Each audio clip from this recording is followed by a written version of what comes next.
পদ্মাপাড়ে ফের গণতন্ত্রের প্রহসন। জেলবন্দি সন্ন্যাসী চিন্ময় কৃষ্ণ দাসের জামিনের মামলার শুনানি এগিয়ে আনার আবেদন করেছিলেন এক আইনজীবী, কিন্তু চট্টগ্রাম আদালতে তার শুনানিই হলো না। আইনজীবীর ওকালতনামা না থাকায় আবেদন খারিজ করে দিল চট্টগ্রাম আদালত। তার ফলে আপাতত জেলেই থাকতে হবে ইসকনের সন্ন্যাসী চিন্ময় কৃষ্ণ দাসকে। বাংলাদেশে যেখানে চিন্ময় কৃষ্ণের হাতে না ব্লেড পাওয়া গেছে, না চাকু পাওয়া গেছে, বোমা গুলি পিস্তল ছেড়েই দিন, একটা গেরুয়া বসন পর একটা সন্ন্যাসী বা সাধু। পৃথিবীতে এমন কোন রাষ্ট্রকে আমরা সমর্থন করি না। আন্তর্জাতিক মানবতা, আন্তর্জাতিক অধিকারের প্রশ্ন, মানবিক অধিকারের প্রশ্ন, যে একজন ব্যক্তি যতই সে অন্যায় করে থাকুক, তার আইনি সহযোগিতা পৃথিবীর কোথাও কেউ কেড়ে নিতে পারে না। 25শে নভেম্বর রাষ্ট্রদ্রোহিতার অভিযোগে সন্ন্যাসী চিন্ময় কৃষ্ণ দাসকে গ্রেফতার করে বাংলাদেশ পুলিশ। পরের দিন চট্টগ্রাম আদালতে পেশ করার পর তার জামিনের আর্জি খারিজ করে দেওয়া হয়। এর এক সপ্তাহ পর মঙ্গলবার ফের তার জামিন মামলার শুনানি হওয়ার কথা ছিল, কিন্তু তার আগে তার এক আইনজীবীকে মেরে হাসপাতালে পাঠিয়ে দেওয়া হয়। এক আইনজীবীর চেম্বারে ভাঙচুর করা হয়। ফলে ভয়ে কোনো আইনজীবী আদালতে উপস্থিত না থাকায় 1 মাস পিছিয়ে যায় সন্ন্যাসী চিন্ময় কৃষ্ণ দাসের জামিনের আবেদনের শুনানি। আদালত চত্বরে প্রকাশ্যে হুমকি দিতেও শোনা যায় কট্টরপন্থী আইনজীবীদের। ইসকনের এই জঙ্গি সংগঠনের নেতা এই চিন্ময় দাসকে যতদিন পর্যন্ত আলিফ হত্যা মামলায় আসামি করা হবে না, আইনজীবীদের আন্দোলন ততদিন পর্যন্ত। আমরা স্পষ্ট করে বলতে চাই, এই চট্টগ্রাম আদালত পাড়ায় যারা যদি কেউ সাহস করে এই চিন্ময় দাসের পক্ষে এবং চিন্ময় দাসের দোষরের পক্ষে কেউ যদি ওকালতি করতে চায় কিংবা ওকালতনামা দাখিল করে, সাথে সাথে এই কোর্ট বিল্ডিং এর তাকে গণপিটা দিতে হবে। এই অবস্থায় মোহাম্মদ ইউনুসের সামনে দাঁড়িয়েই সন্ন্যাসী চিন্ময় কৃষ্ণ দাসের গ্রেফতারের বিরুদ্ধে সরব হয়েছিলেন বাংলাদেশের প্রখ্যাত কবি, দার্শনিক, গবেষক ও বুদ্ধিজীবী ফারহাদ মাজহার। আমি শুধুমাত্র বিনীত অনুরোধ জানাবো যে চিন্ময় কৃষ্ণ দাসের বিরুদ্ধে সত্যিকারের কোনো অভিযোগ যদি না থাকে, প্রথম কাজ হচ্ছে তাকে মুক্তি দেওয়া। তাকে জামিন না দেওয়াটা due process of the law এর লঙ্ঘন। ন্যায় বিচারের পক্ষে সওয়াল করেন বাংলাদেশের সুপ্রিম কোর্টের প্রধান বিচারপতি সৈয়দ রেফাত আহমেদও। প্রথম আলোর প্রতিবেদন অনুযায়ী রাজশাহী বিশ্ববিদ্যালয়ের প্রাক্তনীদের এক অনুষ্ঠানে গিয়ে বাংলাদেশের প্রধান বিচারপতি সৈয়দ রেফাত আহমেদ বলেন, কেউ যাতে ন্যায় বিচার থেকে বঞ্চিত না হয় তা নিশ্চিত করতে হবে। এই অবস্থায় বুধবার ওই মামলার অন্য 2 অভিযুক্তের জামিনের শুনানি হওয়ার কথা ছিল, তবে আইনজীবী না আসায় সেই শুনানিও হয়নি। এই অবস্থায় সন্ন্যাসী চিন্ময় কৃষ্ণ দাসের জামিনের শুনানি এগিয়ে আনার জন্য আবেদন করেন রবীন্দ্র ঘোষ নামের এক আইনজীবী। প্রথম আলোর প্রতিবেদন অনুযায়ী আবেদনে বলা হয়, মিথ্যা ও বানানো মামলায় সন্ন্যাসী চিন্ময় কৃষ্ণ দাসকে গ্রেফতার করা হয়েছে। তিনি একজন সন্ন্যাসী, তাছাড়া তিনি ডায়াবেটিস, শ্বাসকষ্ট সহ বিভিন্ন রোগে আক্রান্ত। নিরাপত্তার কারণে 23 ডিসেম্বর চিন্ময় কৃষ্ণ দাসের আইনজীবী শুভাশিস শর্মা শুনানিতে অংশ নিতে পারেননি। পাল্টা সরকারি আইনজীবী বলেন, চিন্ময় কৃষ্ণ দাসের আগাম জামিনের আবেদনকারী আইনজীবী রবীন্দ্র ঘোষ কোনো ওকালতনামা জমা দেননি। তাছাড়া চিন্ময় কৃষ্ণ দাসের আইনজীবী শুভাশিস শর্মাও হাজির নেই। মামলা লড়ার জন্য রবীন্দ্র ঘোষকে লিখিত কিছু দেননি তিনি। এরপরই আদালত আইনজীবী রবীন্দ্র ঘোষের করা আবেদন খারিজ করে দেন। অর্থাৎ চিন্ময় কৃষ্ণ দাসকে সেই জেলেই কাটাতে হবে।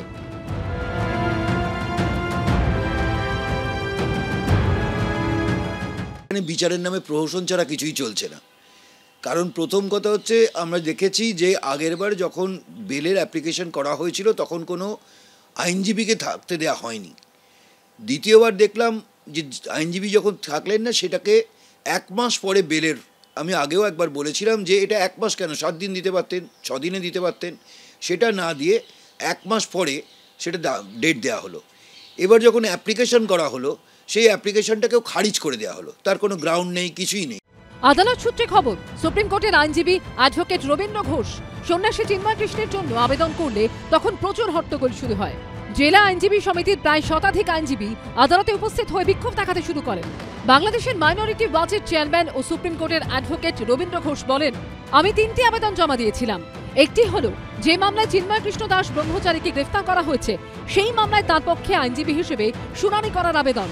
দ্বিতীয়টি ছিল 26শে নভেম্বর করা মিস মামলার নথি উপস্থাপনের জন্য, এবং তৃতীয় আবেদনটি ছিল চিন্ময় কৃষ্ণের জামিন শুনানির নির্ধারিত যে তারিখ ছিল তা এগিয়ে আনার জন্য। কিন্তু চট্টগ্রাম আদালতের কিছু পলিটিক্যাল আইনজীবীর কারণে ভিন্ন পরিস্থিতি তৈরি হয়। চট্টগ্রাম জেলা আইনজীবী সমিতির কোনো সদস্য চিন্ময় ব্রহ্মচারীকে আইনগত সহায়তার জন্য জানাতে পারছেন না, তাই আমি আবেদন করেছিলাম। কিন্তু আদালতে শুনানির সময় শতাধিক আইনজীবী একসঙ্গে চিৎকার করতে থাকেন পারবেন না বলে। এখানকার পরিস্থিতি এমন তা বুঝতে পারিনি।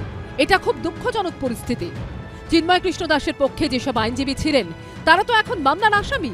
আমি এসে দেখলাম পরিস্থিতি কি, তারা কিভাবে এখানে আসবেন?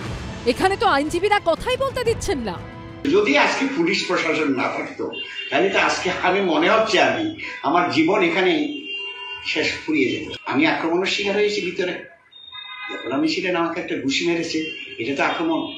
আচ্ছা, শুধু শারীরিকভাবে আক্রমণ নয়, শুধু আমাকে মৌখিকভাবেও আক্রমণ করেছে ডিউ টু রিলিজিয়াস ফেথ। আমি বলবো এটা আমার ধর্মীয় কারণে এই হামলাটা হচ্ছে।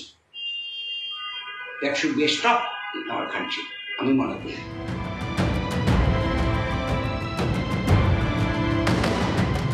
আগে কেউ আইনজীবী দাঁড়ালো না ওনার পাশে, আজকে আমরা আবার দেখছি কি এরকম আবার ওনার শুনানি হলো না। তো এটা খুব আনফর্চুনেট। আমরা জানি কি 2 জানুয়ারি ওনার নেক্সট ডেট আছে। ওদিন কি হবে ওটাও সবাই অপেক্ষাতে আছে। গভর্নমেন্ট তো বলছে কি আমরা আইনজীবীকে সুরক্ষা প্রদান করব, কিন্তু যখন অন্য লোক হুমকি দিচ্ছে কি আইনজীবী কেউ আসলে দাঁড়ালে আমরা ওকে হানি পৌঁছাবো, তাহলে কে আসবে? তো যারা এরকম হুমকি দিচ্ছে ওদের বিরুদ্ধেও একটা স্টেপ নেওয়া দরকার।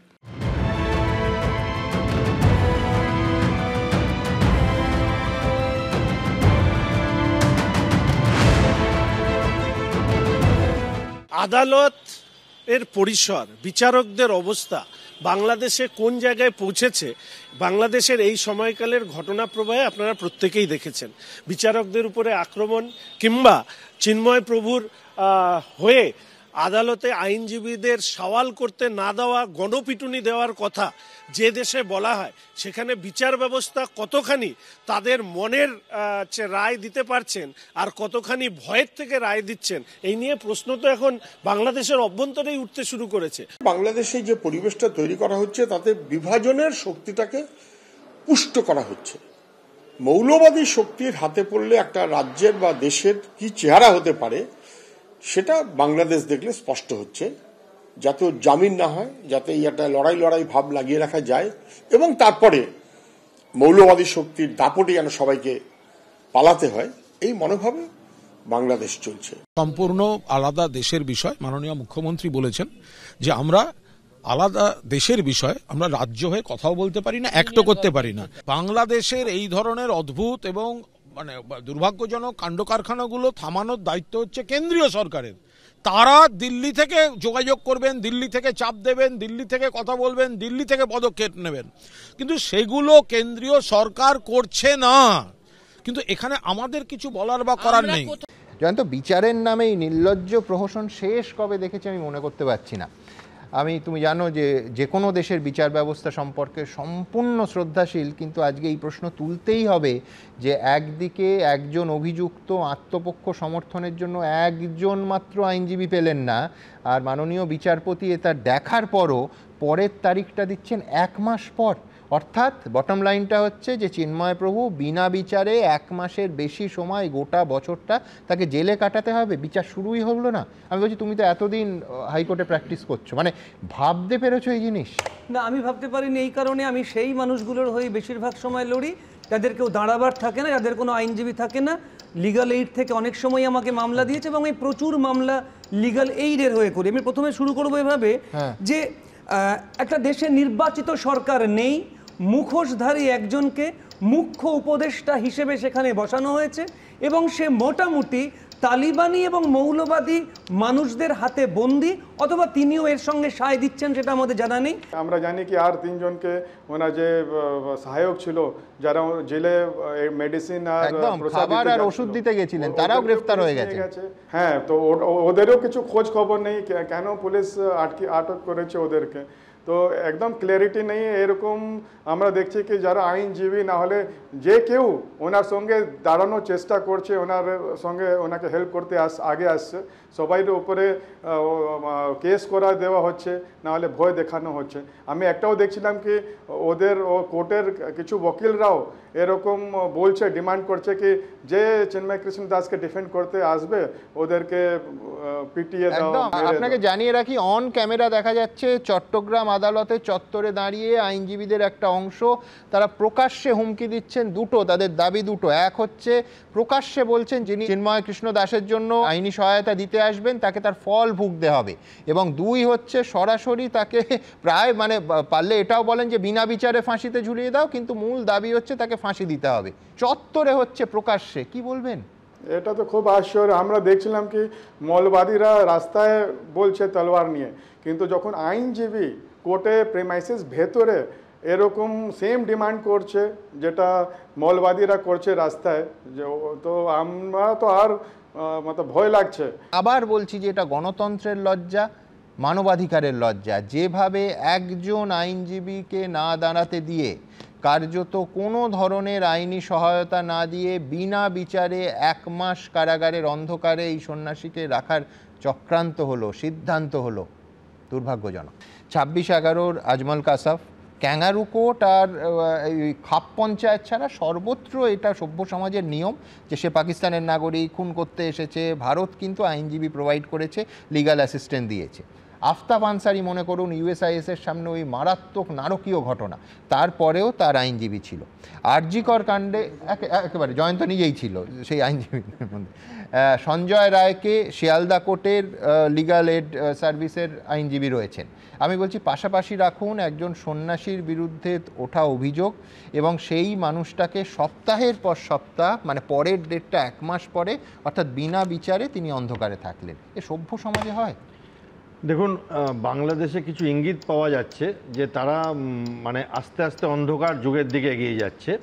এবং একটা ঘটনা না, আপনি যদি দেখেন যে মানুষটি এই আমাদের চিন্ময় স্বামীর এগেনস্টে কেস করে তাকে আবার বিএনপি বরখাস্ত করলো, এটা একটা অদ্ভুত ব্যাপার।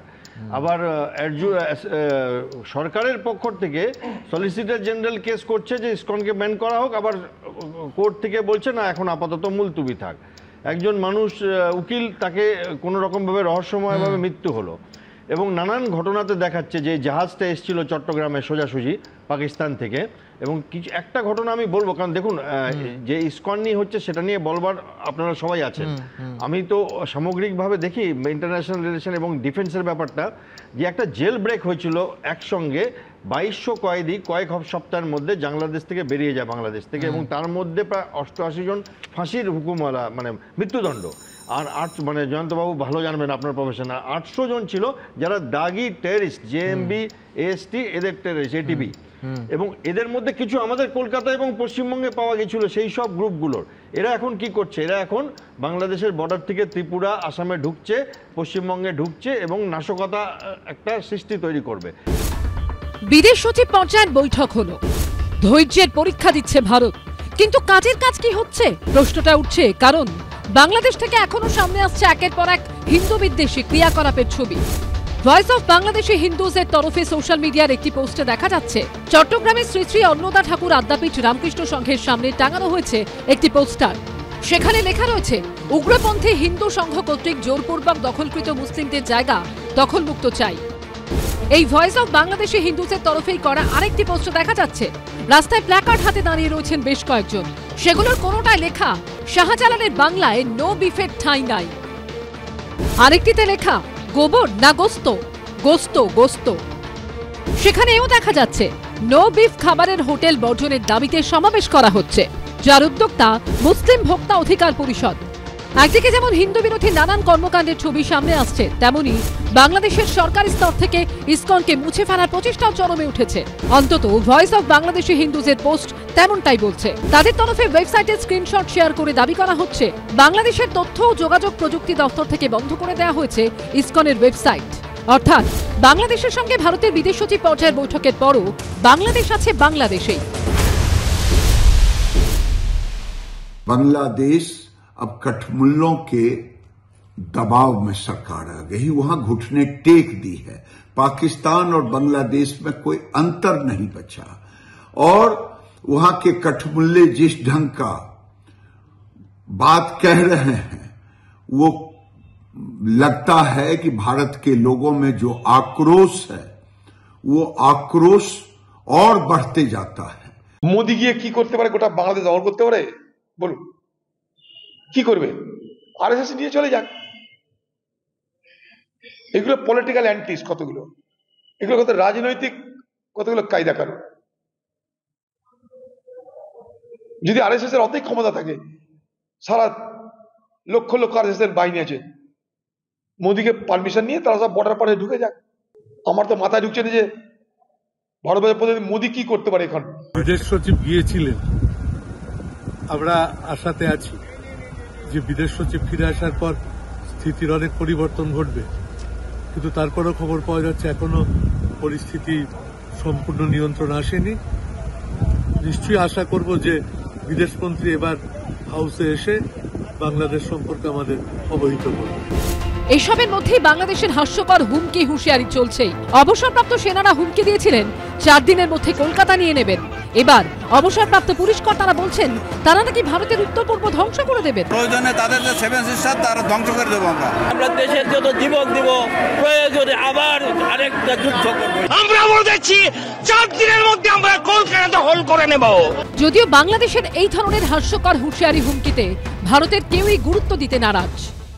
যে কোনো দেশ যদি মনে করে যে আমার ভারতবর্ষকে দখল করবে, আমার মনে হয় তারা স্বপ্ন দেখছে। বাংলাদেশ বলুন, পাকিস্তান বলুন, আর আমেরিকা বলুন, আর ইসরায়েল বলুন, ভারতকে দখল করা তো দূরের কথা, ভারতের যদি এক মুঠো মাটি নিতে আসে, যে হাত দিয়ে মাটি নিতে আসবে সে হাতটা কেটে দেবো।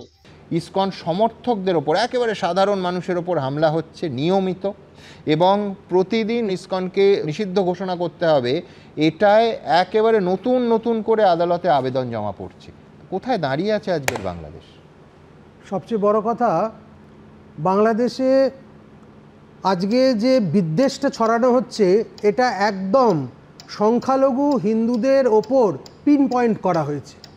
প্রতি মুহূর্তে প্রতি পদে হিন্দুদের কি করে ওখান থেকে ওয়াশ আউট করে দেওয়া যায়, হিন্দুদের শেষ করে দেওয়া যায়, সংখ্যালঘু হিন্দুদের ধর্মাচরণ, তাদের ধর্মীয় বিন্দু, মূর্তি, তাদের ধর্মস্থান, সেগুলোকে বিধ্বস্ত করে দেওয়া যায়, তার একটা পরিকল্পনা। এবং সেই পরিকল্পনার একেবারে মুখ্যতে চলে এসেছে ইসকন, যে ইসকন একটা আন্তর্জাতিক সংস্থা, যাদের হরিভক্তি আন্দোলন, যাদের প্রেম বিতরণের আন্দোলন সারা পৃথিবীতে মুক্তির পথ দেখায়, শান্তির পথ দেখায়, আজকে তারা লক্ষ্যের অভিমুখ হয়ে গেছে। এবং অ্যালিবাইটা লক্ষ্য করবেন, প্রথমে বলা হচ্ছে যে ব্যক্তিগতভাবে চিন্ময় কৃষ্ণকে ধরা হয়েছে, এর পেছনে ইসকন নেই, কিন্তু প্রত্যেকটা তারপর সেন্টার ধরে ধরে হামলা হচ্ছে এবং কার্যত সমর্থকদের ওপর নির্যাতন হচ্ছে। চিন্ময় কৃষ্ণকে নাটকীয়ভাবে সেখান থেকে অপহরণ করা হলো, বলা হলো তাকে অ্যারেস্ট করা হয়েছে, তাকে না প্রসাদ দেওয়া হচ্ছে, না ওষুধ ঠিক মতো দেওয়া হচ্ছে, এবং একজন অভিযুক্ত যে সামান্য সাহায্যটুকু পায়, তার আইনজীবীর সমর্থন পায়, সেটা পর্যন্ত তিনি ঠিক মতো পাচ্ছেন না। তারপরে চিন্ময় কৃষ্ণকে ছেড়ে গিয়ে ইসকনকে এইবারে আক্রমণ করা হচ্ছে, ইসকনের হোর্ডিং নামিয়ে ফেলা হচ্ছে, রাধাকৃষ্ণের মূর্তি জ্বালিয়ে দেওয়া হচ্ছে, লক্ষ্মীনারায়ণের বিগ্রহ ভাঙচুর হচ্ছে, আমরা দেখতে পাচ্ছি দগ্ধ জগন্নাথ, বলরাম, সুভদ্রা দাঁড়িয়ে রয়েছে। এই যে অমানবিক সংখ্যালঘুদের ওপর এই নির্বিচারে আক্রমণ, এটা কোনো দিন আমরা মেনে নিতে পারি না।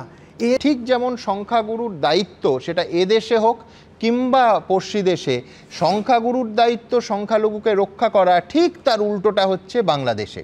আমি আইনের কথা যখন এলো, যেখানে 51 জন আইনজীবী, এমন ভয় দেখানো হলো, এমন আক্রমণ নেমে এলো, একজনকে যেদিন জামিনের মামলা উঠবে তার আগের দিন আইসিইউতে পাঠিয়ে দেওয়া হলো প্রহার করে, আরেকজনের চেম্বার চুরমার করে দেওয়া হলো, তাণ্ডব চালানো হলো। এই ভয় দেখিয়ে একজন আইনজীবী এলেন না এবং পরের ডেটটা পড়ল 2রা জানুয়ারি, অর্থাৎ 1 মাস চিন্ময় কৃষ্ণকে বিনা বিচারে কারাগারের অন্তরালে থাকতে হবে। কি ভয়ঙ্কর অবস্থা ভাবুন। অ্যান্টি হিন্দু ন্যাশনালিজম, সেটাকেই কাজে লাগাতে হবে এবং সেটাই করে যতটা পারা যায় দেশকে ঐক্যবদ্ধ করা। ওরা জানে এরা হচ্ছে যে নন স্টেট প্লেয়ার বা নন গভর্নমেন্ট প্লেয়ার, এদেরকে যতটা খেপানো যায় ততটাই ভারত ওরা ভাবছে উত্তক্ত হবে এবং ভারত উত্তক্ত হলেই ভারত কোনো ইন্টারভেনশন নেবে, সেটা মিলিটারি হোক বা ইকোনমিক স্যাংশন হোক, এরা সেটাই চাইছে। এইটা যদি ভারত কোনো স্যাংশন নিয়ে নেয়, মিলিটারি ইন্টারভেনশন করে, তখন হচ্ছে কি অন্য দেশগুলোর কাছে গিয়ে বলা যে দেখো এই ভারত তোমরা একে সিকিউরিটি কাউন্সিলের পার্মানেন্ট মেম্বার করতে যাচ্ছ, এটা আটকাতে হবে। আপনি বলছেন ইচ্ছে করে প্রভোগ করার চেষ্টা করছে, এটাই হচ্ছে লক্ষ্য। ওদের ডিজাইন হচ্ছে ভারতবর্ষের যে আমাদের যে ভাবনা, শুধু ভারতবর্ষের ভাবনা না, পৃথিবীর বহু দেশই ভাবছে যে পার্মানেন্ট মেম্বারশিপ সিকিউরিটি কাউন্সিল আমাদের পাওয়া উচিত। সেই জায়গাটা কি করে রাখা যায়, এটা হচ্ছে আমার ধারণা চীন ওদের বোঝাচ্ছে, বারবার ওদের ডেকে নিয়ে যাচ্ছে, দেখো এইসব করো, এইসব খেপিয়ে দাও, হ্যাঁ কোথাও এটা ঢুকে পড়ো, ড্রোন পাঠাও, যাতে করে ওরা খেপে গেলেই হ্যাঁ ভারতের ভেতরে যদি একটা এরকম উত্তেজনা তৈরি হয়, ভারত হট করে কিছু একটা করে ফেলতে পারে। কিন্তু ওরা জানে না যে আমরা দেখুন এত ঠান্ডা মাথায় আমাদের যে যিনি ছিলেন হাই কমিশনার, তিনি দেখা করলেন, বললেন না আমাদের বাংলাদেশের সঙ্গে বন্ধুত্ব, আমরা উন্নয়নের একসঙ্গে অংশীদার হতে চাই। দেখুন এত প্রভোকেশনের পরে আমাদের যিনি ফরেন সেক্রেটারি, তিনিও গিয়ে কিন্তু কোনো ধরনের এক স্টেটমেন্ট করলেন না, যা হয়েছে খারাপ হয়েছে, হ্যাঁ হয়েছে, এনগেজ রাখা। We want to keep them diplomatically engage. বাবা ঠিক আছে আমরা আছি, আরও দেখুন এই পরপর চলতেই থাকবে। এতে হয়তো কেউ ভাববে যে কেন্দ্রীয় সরকার বুঝি কিছুই করছে না, কিন্তু আমাদের অন্য ধরনের যে ধরনের। কিন্তু আমি একবার অধ্যাপক চক্রবর্তী যে দেখুন এই যেখানে সরকারি বিএনপি তার নেতা তিনি প্রকাশ্যে ভারতীয় শাড়ি জ্বালাচ্ছেন, পাশাপাশি এই মরশুমে দ্বিতীয়বার আজই 100 টন আতপ চাল আজকে বাংলাদেশ ভারত থেকে গ্রহণ করেছে। মানে আমি বলছি এইটা কিন্তু বন্ধ করছে না। এই ভণ্ডামি বলুন, হিপোক্রেসি বলুন, বা এইটা কিভাবে ব্যাখ্যা করবেন? না দেখুন এটাই তো দেখুন শাড়ি পরাচ্ছে, এটা হচ্ছে যে মানুষের উত্তেজনাটাকে বাড়ানো, ঠিক আছে। আবার 172 টন মাছও পাঠাচ্ছে, না খেতে বলবে, চাল বন্ধ করে দেয়, ডিম বন্ধ করে দেয়, না খেতে বলবে, সেটা তো আপনাকে সেটা হলে বিপদ আছে। ভারত ভাবছে ওরা এই উত্তেজনা করতে করতে ওদের যখন এই সাপ্লাই নিজস্ব সাপ্লাইটা বন্ধ হয়ে যাবে, বা ভারত বা অন্য কোনো দেশ কোনোভাবে যদি নিষেধাজ্ঞা নিয়ে আসে, আর্থিক ক্রাইসিসটা ভারত ভাবছে একদিন আসবেই, যেটা আমরা মলদ্বীপে দেখলাম। তারপরে ওরা বাধ্য হলো আমাদেরকে সারেন্ডার করা। আমাদের ভাবনা হচ্ছে ওদেরকে একটা মানে বুঝতে না দেওয়া যে ওরা যে পথে যাচ্ছে একটা ল্যাবিরিন্থ অফ সাইকেলের মধ্যে ঘুরে যাচ্ছে, যাতে হয়তো তারা আর্থিক ক্রাইসিসটা এসে যাবেই। বাংলাদেশের কট্টরপন্থীদের মতো পাকিস্তানের মৌলবাদীদেরও আজগুবি হুমকি হুঁশিয়ারি চলছে। आज हम अपने बंगाली भाइयों को जवाब देते हैं, उन्हें बताते हैं कि भाई ये पाकिस्तान तुम्हारा है, इस पाकिस्तान का जो एटम बम है ना वो भी तुम्हारा है। आए जुर्रत करे कोई आंख उठाकर बांग्लादेश की तरफ देखने की, उसकी आंखें निकाल देंगे। आए कोई हाथ उठाए और बांग्लादेश की तरफ हाथ उठाने की कोशिश करे, उसका बाजू तोड़ देंगे हम इंशाअल्लाह अल्लाह के फजलो करम से। मैं आपको एक मुल्क का नाम नहीं लेता। দুটো মোল্লাতন্ত্রের লড়াই, কে ক্ষমতা দখল করবে। বাংলা ভাষাটা সর্বনাশ করেছে, এখন বাংলাদেশটাকে ওরা পূর্ব পাকিস্তান বানাতে চাইছে, পুরনো অবস্থায় ফিরে যেতে চাইছে। কিন্তু ওদের মনে রাখতে হবে 47 থেকে 71 পর্যন্ত এই পাকিস্তান ওদের উপরে কি অত্যাচার চালিয়েছে। আজকে যদি ভারতবর্ষ না থাকতো, আজকে বাংলাদেশ শব্দটা, ওই বাংলা ভাষাটা তাদের উচ্চারণ করবার শক্তি ওখানে দাঁড়িয়ে থাকতো। আর বাংলাদেশে ভারত বিদ্বেষী জিগিরের মধ্যেই অবর্ণনীয় অত্যাচার সহ্য করতে না পেরে সেখানকার হিন্দুদের একাংশ জীবনের ঝুঁকি নিয়ে হলেও এপারে চলে আসতে চাইছে। বাংলাদেশের পরিস্থিতি যে এখন কি তা এই ছবি দুটো থেকে স্পষ্ট। ইসকনের ভক্ত হওয়ায় মৌলবাদীদের অপহরণের হুমকির জেরে অসুস্থ মা বাবাকে ফেলে বাংলাদেশ থেকে সীমান্ত পেরিয়ে এদেশে চলে আসতে বাধ্য হয়েছে এই কিশোরী। অন্যদিকে প্রাণ বাঁচাতে নদী সাঁতরে জলপাইগুড়িতে এসে গ্রেফতার হলেন বাংলাদেশি যুবক। দিন দুয়েক আগে ঢাকার মাটিতে দাঁড়িয়ে বাংলাদেশের বিদেশ সচিবের সঙ্গে বৈঠকে সংখ্যালঘুদের উপর হামলার প্রসঙ্গ তুলেছেন ভারতের বিদেশ সচিব বিক্রম মিস্ত্রি, যা কার্যত খারিজ করে দেয় বাংলাদেশ। শুধু তাই নয়, অভ্যন্তরীণ বিষয় বলেও সংখ্যালঘুদের উপর নির্যাতনের অভিযোগ এড়িয়ে যাওয়ার চেষ্টা করা হয়।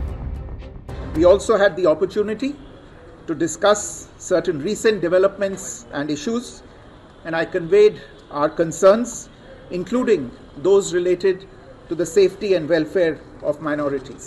এটি আমাদের অভ্যন্তরীণ বিষয় এবং আমাদের অভ্যন্তরীণ বিষয়ে অন্য দেশের মন্তব্য সমীচীন নয়। আমি ভারতের পররাষ্ট্র সচিবকেও স্মরণ করিয়ে দিয়েছি যে বাংলাদেশ অন্য দেশের অভ্যন্তরের বিষয়ে মন্তব্য করা থেকে বিরত থাকে। ইউনূসের অন্তর্বর্তী সরকারের তরফে সংখ্যালঘুদের উপর নির্যাতনের অভিযোগ অস্বীকার করা হলেও সেখানকার ভয়াবহ পরিস্থিতির কথা উঠে এসেছে বাংলাদেশের রংপুরের ঠাকুরগাঁও গ্রামের বাসিন্দা জীবন বর্মনের মুখে। কট্টরপন্থীর তাণ্ডব এবং হুমকির মুখে করতোয়া নদী সাঁতরে এপারে জলপাইগুড়ি রাজগঞ্জে আসেন এই বাংলাদেশি যুবক। এখানেই তাকে আটক করে বিএসএফ, তুলে দেওয়া হয় রাজগঞ্জ পুলিশের হাতে।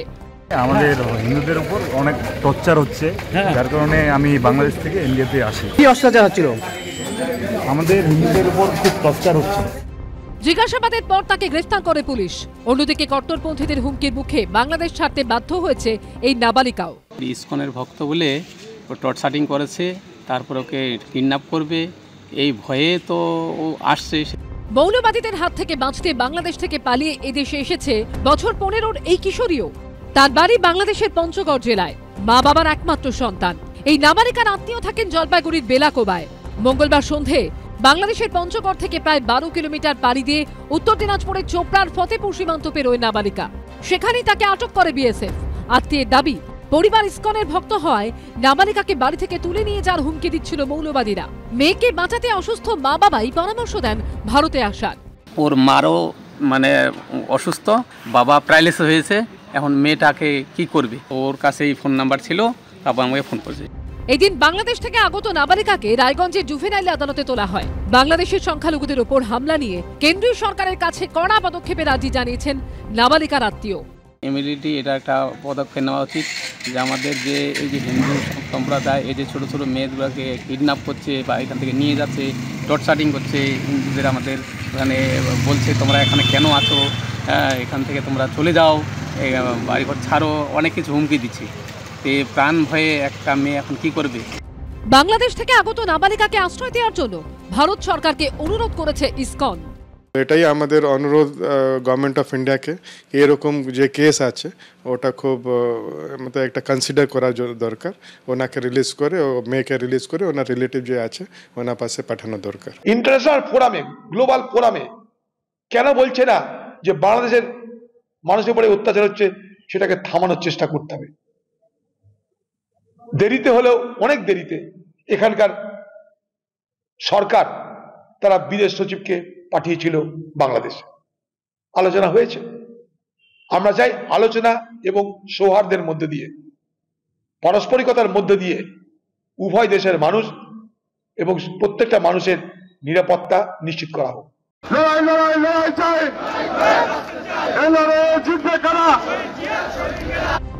ঢাকার নয়াপল্টন থেকে আগরতলার কাছে ভারত বাংলাদেশ সীমান্তের আখাউড়া 140 কিলোমিটার রাস্তায় হলো লং মার্চ।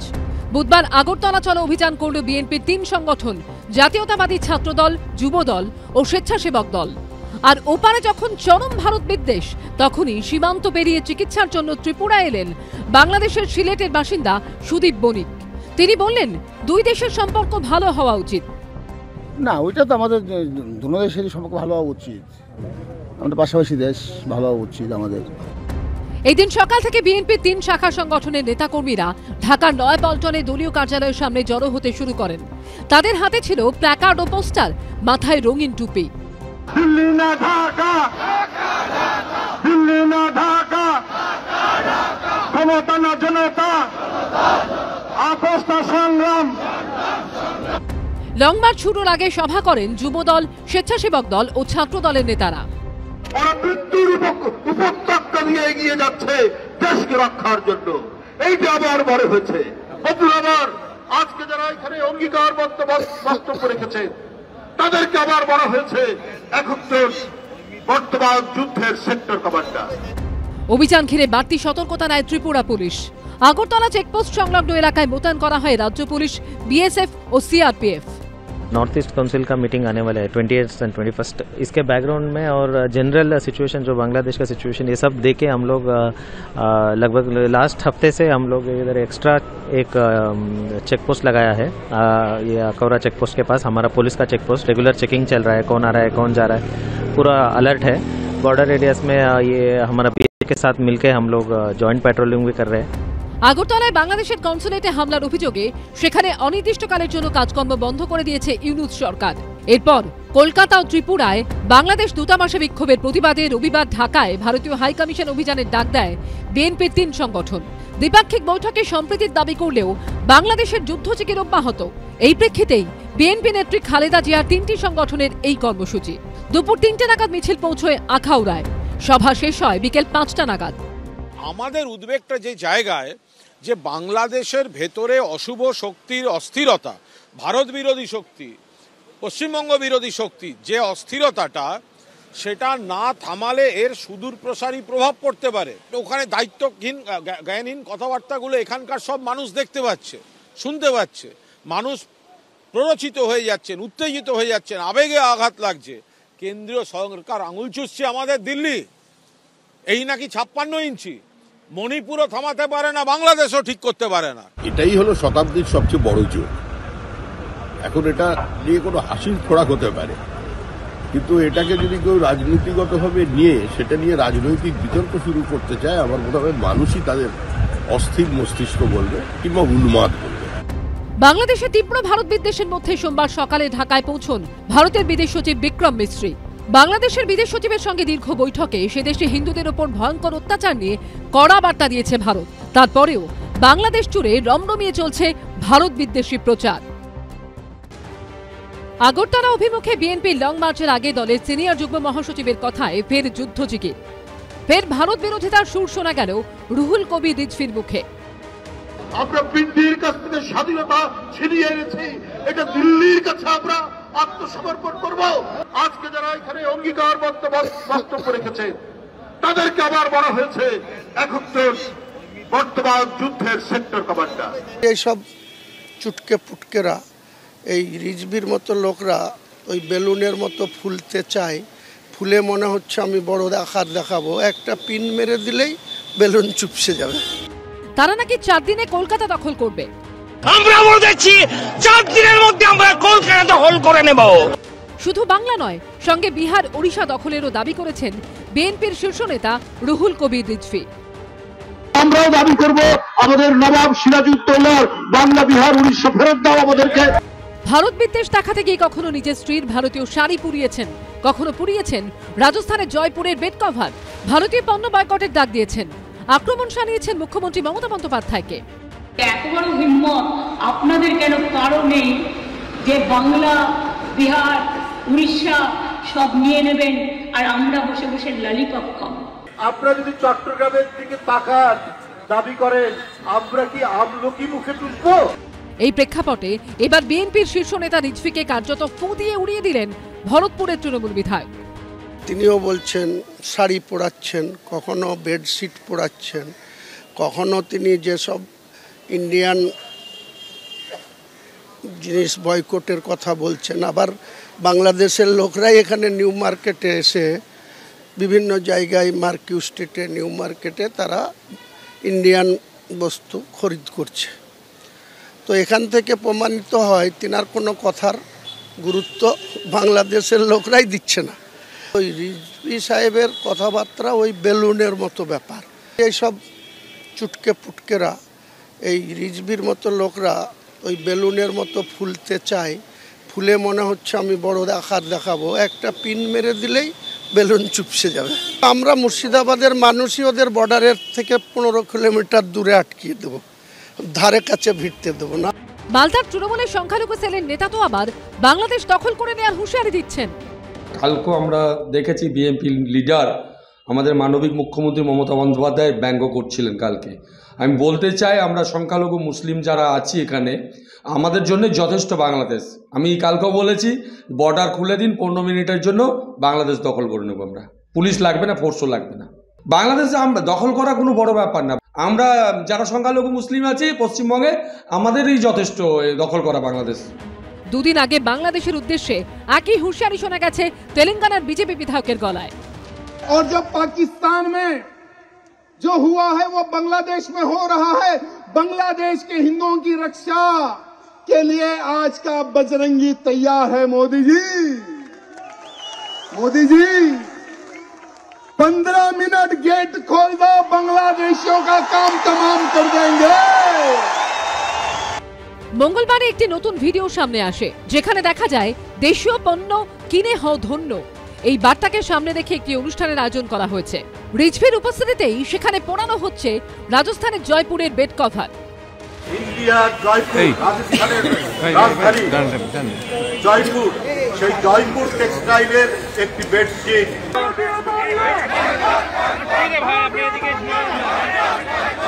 দুদিন আগে আরেকটি ভিডিওতে দেখা যায় বিএনপি যুগ্ম মহাসচিব রুহুল কবির রিজভির সামনেই পোড়ানো হচ্ছে তার স্ত্রীর একটি ভারতীয় শাড়ি। ইন্ডিয়ান শাড়ি, এই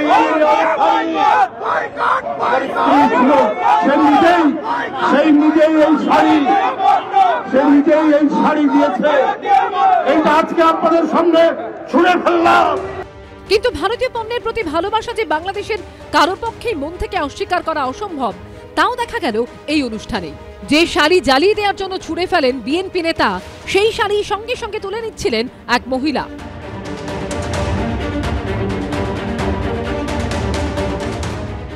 কিন্তু শেষ অবধি রিজভি বারণ করায় তার করতে পারেননি তিনি। কিন্তু এর পরেও সেই শাড়ি সরিয়ে ফেলার চেষ্টা করে সমর্থকরা।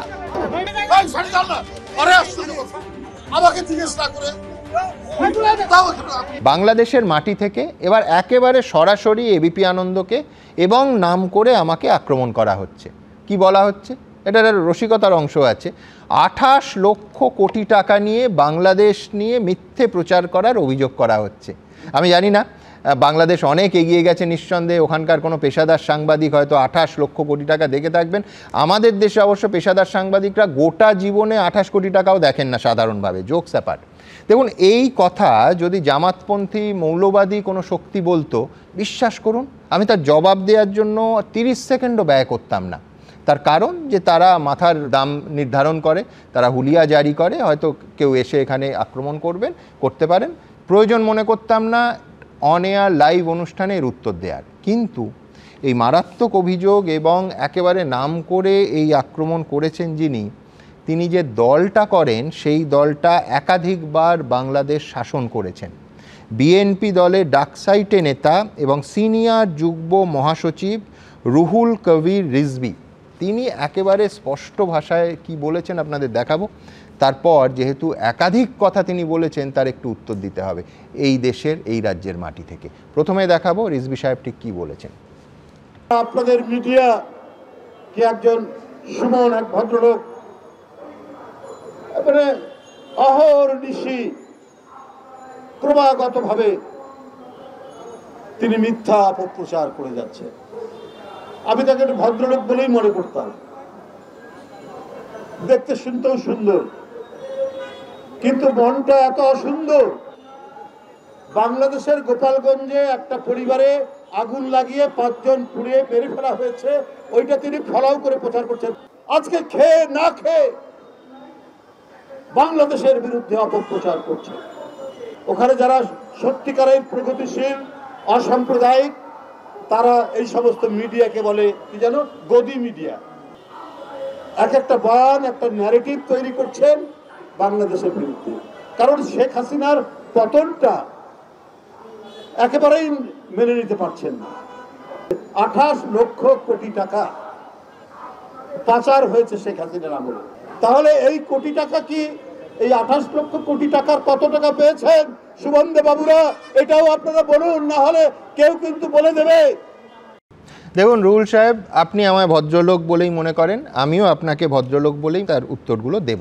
আপনি বলেছেন, দেখছিলাম, দেখতে শুনতে সুন্দর, আপনি অত্যন্ত সৌম্যদর্শন পুরুষ। আপনি ভারতের মিডিয়া নিয়ে একটা সার্বিক ছবি আঁকার চেষ্টা করেছেন। একটা অবশ্য সামান্য, আমার ক্ষমা করে দেবেন, আমি বয়সে আপনার থেকে ছোটই হব, অহর্নিশিটা কিন্তু অশুদ্ধ প্রয়োগ। আসল শব্দটা বাংলা ভাষায় অহর্নিশ, আপনি নিশ্চয়ই দেখে নেবেন ভবিষ্যতে। আবার বলছি, আমি ভদ্রলোক হিসেবে আপনার জবাবটা ফেরত দেব। প্রথম কথা, আপনি এত সহজে এবিপি আনন্দকে এই হাসিনাপন্থী বলে দাগিয়ে দিতে পারবেন না। রুহুল সাহেব, আপনাকে আমি মনে করিয়ে দেব যে আওয়ামী লীগের নির্বাচনের সময় প্রহসন হয়েছে ভারতীয় মিডিয়ার মধ্যে সম্ভবত একমাত্র এবিপি আনন্দ। আমরা পরিষ্কার বলি যে গণতন্ত্রের কোথাও কণ্ঠরোধ হচ্ছে, আদর্শ নির্বাচনের এটা ছবি নয়। কোন সময়? যখন শেখ হাসিনা বাংলাদেশের রাষ্ট্রপ্রধান, যখন আপনারা বিরোধী দল, তখন আপনারা কি ভাবছেন, শেখ হাসিনা কি ভাবছেন আমরা ভাবিনি। আমাদের প্রতিনিধি একাধিক নির্বাচনে বৈধ পাসপোর্ট নিয়ে সেটা কভার করতে গেছে। সেই ছবি দেখে আমাদের মনে হয়েছে এটা গণতন্ত্রের বা গণতান্ত্রিক দেশের একটি নির্বাচনের আদর্শ ছবি নয়। আমরা পরিষ্কারভাবে বলেছি, পৃথিবী জোড়া এবিপি আনন্দের দর্শকদের সামনে তুলে ধরেছি যে হাসিনা বিরোধী যে আন্দোলন চলছিল যখন, তার একেবারে সত্যিকারের ছবি। এবং যখন সেই আন্দোলন চলছে আরও একবার দর্শকদের মনে করিয়ে দিয়েছি এই অনুষ্ঠানে আমার সহকর্মী কৃষ্ণেন্দু অধিকারীকে এনে, যে বাংলাদেশের নির্বাচনটা যিনি কভার করেছেন নিজে মুখে তিনি কি বলছেন, বাংলাদেশের নির্বাচন হয়েছে না নির্বাচনের নামে প্রহসন হয়েছে। আই রিপিট, রুহুল সাহেব সম্ভবত একমাত্র ভারতীয় চ্যানেল যারা এই ছবিটা তুলে ধরার সাহস দেখিয়েছে। আমি একবার দেখব কৃষ্ণেন্দুর সঙ্গে এই অনুষ্ঠানে সেই সংলাপ। আমি দ্রুত একবার আমার সহকর্মী কৃষ্ণেন্দু অধিকারীর কাছে যাব। কৃষ্ণেন্দু, তুমি দুটো ভোট বা এক্সটেন্সিভলি কভার করেছো, কতটা ফ্রি মুভমেন্ট ছিল কৃষ্ণেন্দু বাংলাদেশে ভোটের সময়, কি দেখেছিলে? দেখো, স্পষ্ট করে বললে ছিল না, কারণ আমরা যখন এয়ারপোর্ট থেকে নামলাম প্রথমেই একটা সিম কার্ড ধরিয়ে দেওয়া হলো, গ্রামীণ সিম কার্ড, সেটা ব্যবহার করতে হবে। এবং বেশ কিছু আওয়ামী লীগের যারা সদস্য, যারা আধিকারিক, তারা একদম রিসিভ করে আমাদের তো যত্ন করে গাড়িতে তুলে দিলেন, কোন হোটেলে থাকতে হবে, কোন হোটেলে থাকছো, হোটেল আদৌ নেওয়া হয়েছে কিনা, মানে যাবতীয় একটা নজরদারি এয়ারপোর্টে, ঢাকা এয়ারপোর্ট থেকে শুরু হয়ে গেল। এবং তারপর একটা পুলিশ এসে বলল যে আমাদের তারা সাহায্য করতে চায়, আমরা রিফিউজ করলাম। তারপর পরে আমরা বুথে ঢুকতে গিয়ে দেখলাম পরের দিন আর বুথে ঢুকতে পারলাম না। অর্থাৎ যে পুলিশ সাহায্য করার জন্য দেওয়া হয়েছিল, যে একজন বিদেশি সাংবাদিক যাচ্ছে, ওরা বিদেশি সাংবাদিক বলে, বিদেশি সাংবাদিক যাচ্ছে ভোট দেখতে যাবে যাতে কোনো সমস্যা না হয়, কিন্তু দেখা গেল ভোটেই বুথে ঢুকতে পারা গেল না। অর্থাৎ যে একটা গণতন্ত্রে একজন সাংবাদিক সব কিছু দেখবে, এটার একদম পরিসর ছিলই না। আর ভোট যা হয়েছে তাতে প্রহসন বললেই চলে। শেখ হাসিনা একবার ইনভাইট করেছিলেন আমাদের গণভবনে এবং বিদেশি সাংবাদিকদের ইনভাইট করেন, তা গিয়ে কেমন ভোট এলো সবাইকে বলতে দেওয়া হয়। তা আমরা প্রশ্ন করেছিলাম যে এখানে তো বিরোধীই নেই। তখন মানে সব শাসকের যে একরা হয়, তিনি উত্তর দিয়েছিলেন যে আমরা কি বিরোধী জোগাড় করে দেবো প্রার্থী? রাস্তাঘাটে চায়ের দোকান, আমরা যে হোটেলে থাকছি সেখানকার রিসেপশনিস্ট, মালিক, যে গাড়ি করে যাচ্ছি তার ড্রাইভার, সবাই দেখি একটা তাৎপর্যপূর্ণভাবে সবাই শেখ হাসিনার বিরোধী। আমরা খুব মানে কৌতূহল হলো এত বিরোধী কেন, এত বিরোধী কেন, তাহলে এত ভোটে যেতে কি করে শেখ হাসিনা? কিন্তু আমরা পরপর দুবার গিয়ে মালুম হলো যে যারা শেখ হাসিনার বিরোধিতা করছে তারা ভোটই দেয় না। যারা বিএনপির নেতা তারা কিন্তু ঠিক ভোটের আগে তাদের জেলে রেখে দেওয়া হয়েছে, অর্থাৎ তাদের জামিনও হচ্ছে না। যারা বিরোধী তাদের এখানে অধিকার নেই কার্যত। শাসক যেমন বধির থাকে, তিনি বধিরই থেকেছেন, বাস্তবটা একদম আলাদা ছিল। রুহুল সাহেব, আপনি তো বিএনপি দলেরই সিনিয়র যুগ্ম মহাসচিব, আপনি শুনলেন? আরেকবার কি চালাবো?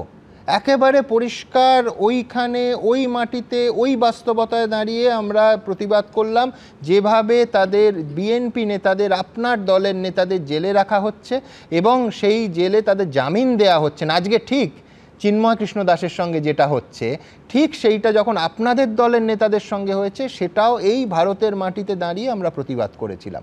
এখানেই শেষ নয়, এরপর যখন ছাত্র আন্দোলন হচ্ছে, উত্তাল বাংলাদেশ, রাজপথে স্বতঃস্ফূর্ত প্রতিবাদ। আমরা বারবার বলেছি যে বাংলাদেশের সরকার, বাংলাদেশের শাসক দল এবং ওই আওয়ামী লীগের যে স্টুডেন্ট উইং, ছাত্রলীগ, তারা যখন ঢাকা বিশ্ববিদ্যালয়ে ঢুকে দিনের পর দিন অত্যাচার চালাচ্ছে, ভাঙচুর চালাচ্ছে, গণতন্ত্রের গলা টিপে ধরছে, রুহুল সাহেব মনে রাখবেন সমানভাবে এই পশ্চিমবঙ্গের মাটিতে দাঁড়িয়ে আমরা তার প্রতিবাদ করেছি।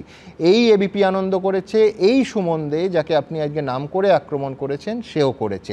আমার সমস্ত প্যানেলিস্ট, তাদের কাছে আমি কৃতজ্ঞ, তারাও বলেছেন, একেবারে গলা খুলে বলেছেন, মানবাধিকার আর গণতন্ত্র যেখানে আক্রান্ত হবে সেখানে এবিপি আনন্দ রুখে দাঁড়াবে, তারা সরব হবে।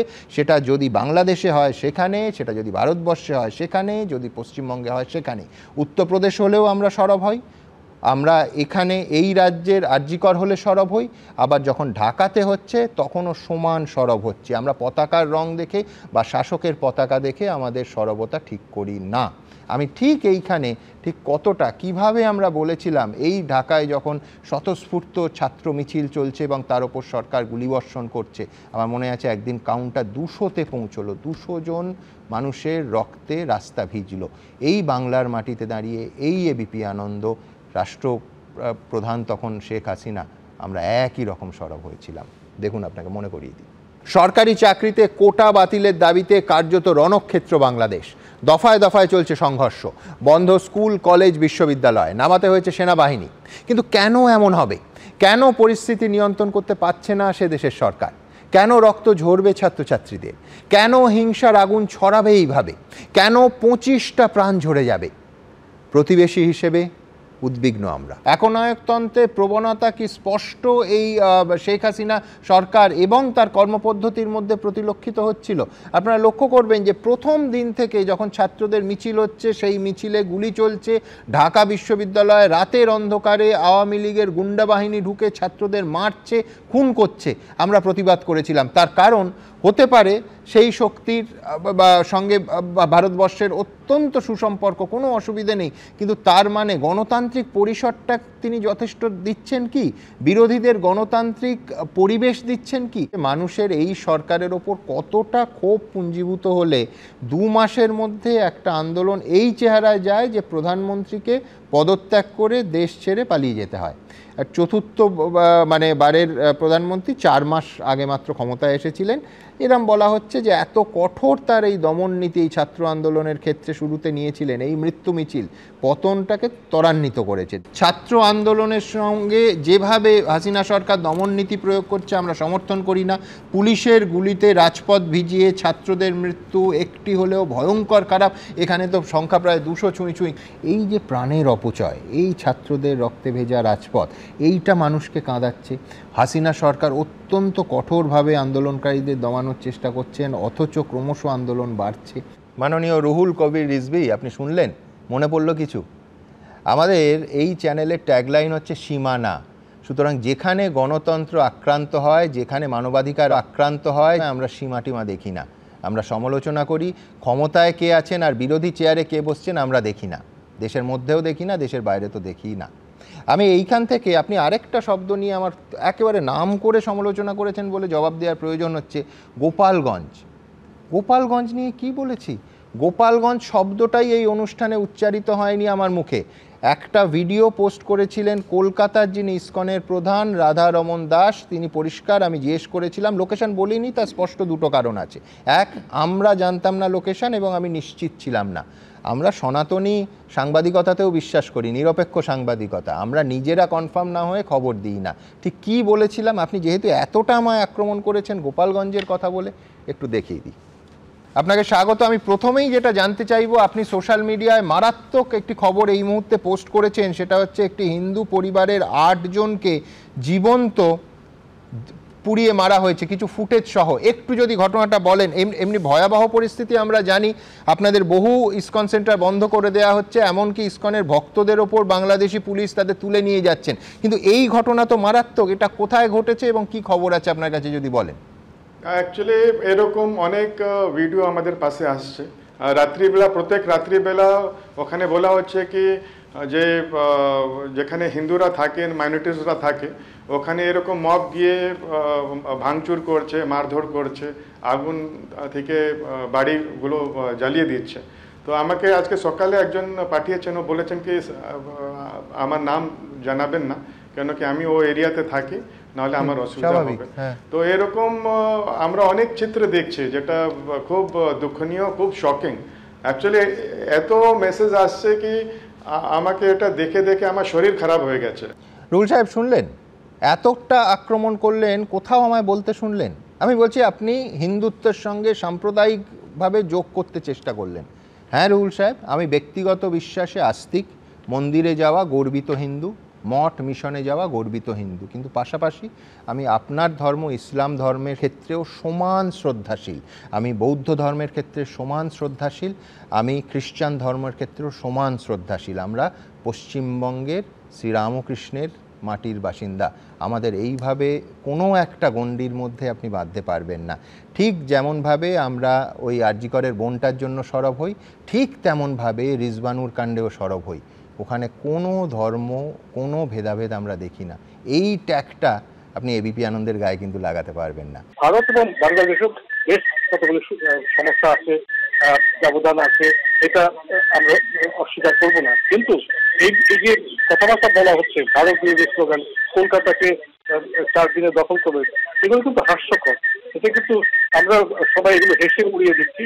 কিন্তু আমাদের মনে আছে পাকিস্তানি আমলে 1971 সালে, 71 সালের আগে আমরা দেখেছি 1965 সালের যুদ্ধে এবং 1971 সালে পাকিস্তান ভারত যুদ্ধ যখন শুরু হয় 3রা ডিসেম্বর, তখন আমরা দেখেছি অনেক পাকিস্তানে একটা স্লোগান দিত যে তারা দিল্লি দখল করে নেবে।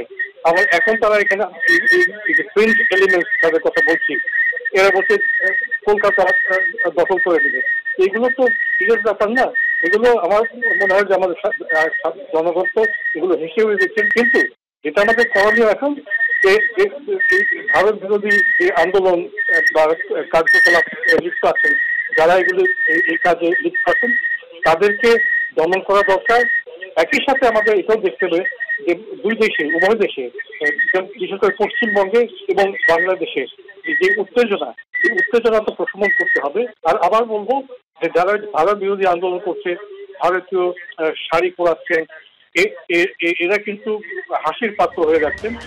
এর আগে শান্তিরক্ষী বাহিনীর প্রস্তাব নিয়ে মমতা বন্দ্যোপাধ্যায়কে আক্রমণ করেন বিএনপি নেতা রিজভী।